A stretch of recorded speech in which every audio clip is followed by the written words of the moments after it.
रानी बहुत खुश होती है। जो कुछ वो रिदा के साथ करना चाहती थी वो हो चुका था और किसी को उसकी कानों कान खबर तक ना हुई। अब उसका अगला निशाना फिजा थी।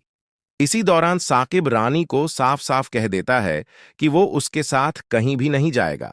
रानी झारून से कहती है कि तुम्हें तो यह बात पहले ही मालूम हो चुकी है। राशिद मेरे साथ मेरे ही घर में रहता है। पहले रिदा होती थी तो कोई कुछ नहीं कहता था, मगर अब हालात बहुत बिगड़ चुके हैं, इसलिए बेहतर यही है कि तुम कुछ फासले पर रहो। लेकिन झारून रानी की बातों के पीछे छिड़े झूठ को इसी लम्हे समझ जाता है। उसके चेहरे की घबराहट सब कुछ बयान कर रही होती है। रानी अचानक परेशान हो जाती है। झारून उसके चेहरे की परेशानी देखकर कहता है, इतनी टेंशन क्यों हो रही है? मैंने तो अभी रिदा की बात पूरी भी नहीं की। झारून उस मामले को अंजाम तक पहुंचाना चाहता है और उसके दिल में रानी के बारे में शक मजीद गहरा हो जाता है। कहीं रिदा की मौत के पीछे रानी ही का हाथ तो नहीं? रानी का यूं घबरा जाना और खुलकर बात ना करना झारून के शक को और मजबूत कर देता है। झारून फिदा से मिलने जाता है और उससे पूछता है कि क्या रानी और रिदा के दरमियान कोई बात चल रही थी या उनके दरमियान कोई नफरत थी। वह चाहता है कि फिजा उसे सब कुछ सच सच बताए। फिजा बताती है कि उसने कई बार देखा कि जब रिदा की तबीयत बहुत खराब होती थी तब भी रानी उससे काम करवाती थी। वह खुली आंखों से मेरी बहन पर जुल्म करती रही है। जारून फिजा से कहता है कि बहुत जल्द वो उसे एक बहुत अहम बात बताएगा, लेकिन फिलहाल घर में किसी को भी उसका जिक्र नहीं करना। अगली बार वो पूरे सबूतों के साथ आएगा। उधर कमाल और उसके साथ जड़े हुए लोग भी झारून के कब्जे में आ जाते हैं। तभी झारून को एक बड़ा सच मालूम होता है कि राशिद भी उस पूरे खेल में शामिल था और उसने फिजा को अगवा करने की कोशिश भी की थी। जारून सीधा साकिब के पास पहुंचता है और कहता है, अभी तुम मेरे साथ घर चलो, मैं राशिद को पकड़ना चाहता हूं और यह सब सिर्फ तुम्हारी वजह से ही मुमकिन है। मैं चाहता तो अभी जाकर सब कुछ कर सकता था, लेकिन तुम जानते हो रानी ने क्या कहा था। उसे घर में रहने की इजाजत तुमने ही दी थी, अब उसी को पकड़वाना भी तुम्हें ही होगा। जब साकिब को यह एहसास होता है कि उसकी बहन की इज्जत से खेलने वाला इंसान इसी के घर में बैठा हुआ है, तो वो एक लम्हा जाया कि बगैर घर पहुंचता है, राशिद को पकड़कर बाहर निकाल देता है और झारून से कहता है, अब आगे तुम्हारा काम है। रानी बीच में बोलने की कोशिश करती है, मगर साकिब सख्ती से उसे चुप करा देता है।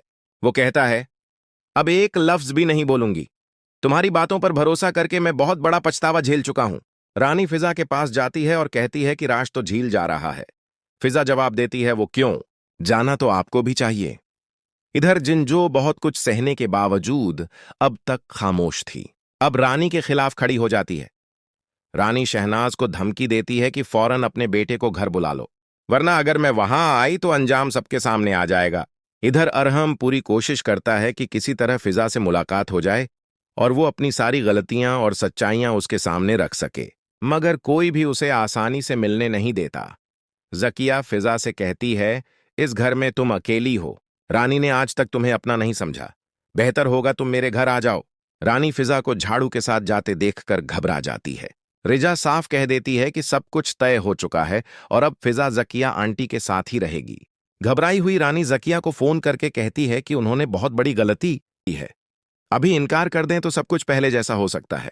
मगर जकिया दो टॉक जवाब देती है कि अब वही होगा जो वह चाहेगी। जकिया मुस्कुराकर कहती है कि अब इन्हें कोई फिक्र नहीं, क्योंकि जब सच सबके सामने आएगा तो उन्हीं की बेटी सारी साजिशों के पीछे बेनकाब हो जाएगी। फिजा इस घर में रहकर बहुत सी नई सच्चाइयां जान चुकी है, इसलिए अब फिजा को जकिया के साथ ही रहना चाहिए। फिजा जकिया के घर आकर एक अलग ही दुनिया में दाखिल हो जाती है। यहां ना चीख वो पुकार थी, ना तंज, ना वो सर्द नजरें जो रानी के घर में उसका मुकद्दर बन चुकी थी। जकिया खामोशी से फिजा के लिए कमरा तैयार करवाती है, मगर इस खामोशी में भी एक तूफान छिपा होता है। फिजा के दिल में रिदा की यादें बार बार जिंदा हो रही थीं। वो सोचती है कि अगर रिदा आज जिंदा होती तो शायद यह सब कुछ ना देखना पड़ता। दूसरी तरफ रानी का चीन मुकम्मल तौर पर खत्म हो चुका था। उसे बार बार यही ख्याल सता रहा था कि फिजा का जकिया के घर जाना कोई मामूली बात नहीं। वह जानती थी कि जकिया खामोश जरूर है मगर कमजोर नहीं। रानी को डर था कि कहीं फिजा ने रिदा से जड़ी कोई ऐसी बात ना बता दी हो जो सारी सच्चाई सामने ले आए। इसी बेचैनी में वह बार बार राशिद को फोन करती है, मगर अब फोन बंद जा रहा था।